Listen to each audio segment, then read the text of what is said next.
ప్రభుత్వ ఆసుపత్రిని ఆకస్మిక తనిఖీ, పిల్లల ఆరోగ్య పరిస్థితిని తెలుసుకున్న ఎమ్మెల్యే. ప్రభుత్వం పైన విషం చిమ్మే ప్రయత్నం చేస్తున్నారని మహబూబ్ నగర్ ఎమ్మెల్యే ఎన్నం శ్రీనివాస్ రెడ్డి విమర్శించారు. శుక్రవారం మహబూబ్ నగర్ జిల్లా కేంద్రంలోని ప్రభుత్వ జనరల్ ఆసుపత్రిని ఆకస్మికంగా తనిఖీ చేసి వార్డులు అన్ని తిరిగి సందర్శించారు. ఈ సందర్భంగా చిన్న పిల్లల వార్డులో చికిత్స పొందుతున్న మాగనూరు హాస్టల్ విద్యార్థులను ఆయన పరామర్శించారు.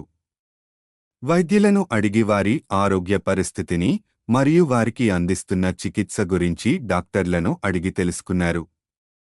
కిచెన్ను వంట సామాగ్రిని ఆయన క్షుణ్ణంగా పరిశీలించారు. అనంతరం ఆయన మీడియాతో మాట్లాడుతూ గత 2 రోజుల క్రితం మాగనూరుకు చెందిన హాస్టల్ విద్యార్థులు అక్కడ హాస్టల్లో ఫుడ్ పాయిజన్ వల్ల ఆసుపత్రిలో చేరడం జరిగిందని అన్నారు. విద్యార్థులకు అందించిన అల్పాహారంలో ఏవో పురుగులు వచ్చాయని కొందరు కావాలని ఆసుపత్రికి వచ్చి ఆందోళన చేశారు. వెంటనే జిల్లా కలెక్టర్, అదనపు కలెక్టర్, ఇతర అధికారులు ఆసుపత్రికి వచ్చి క్షుణ్ణంగా పరిశీలించారు.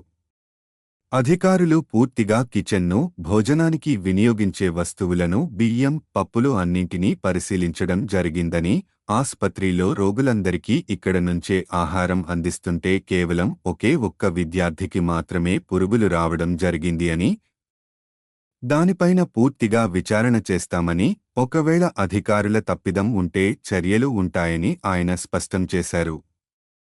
వైద్యులు చాలా మంచి వైద్యం అందిస్తున్నారని, కావాలనే కొందరు ప్రభుత్వంపైన, ప్రభుత్వ యంత్రాంగంపైన విషం చిమ్మే ప్రయత్నం చేస్తున్నారని ఆయన మండిపడ్డారు. ఆందోళనకరంగా ఆసుపత్రికి వచ్చిన విద్యార్థులను అక్కున చేర్చుకుని ఆసుపత్రిలో చేర్పించుకొని వారికి మంచి వైద్యాన్ని అందించారని, ఇంకా 2 తప్ప మిగతా అందరూ కూడా పూర్తి ఆరోగ్యవంతులుగా రిపోర్ట్స్ రావడంతో వారిని పంపించారని, మిగిలిన 2కి కూడా మంచి వైద్యం డాక్టర్లు అందిస్తున్నారని, వారికి కూడా ఎలాంటి అపాయం లేదని రిపోర్టు వచ్చాక వారిని కూడా డిశ్చార్జ్ చేస్తామని ఆయన చెప్పారు.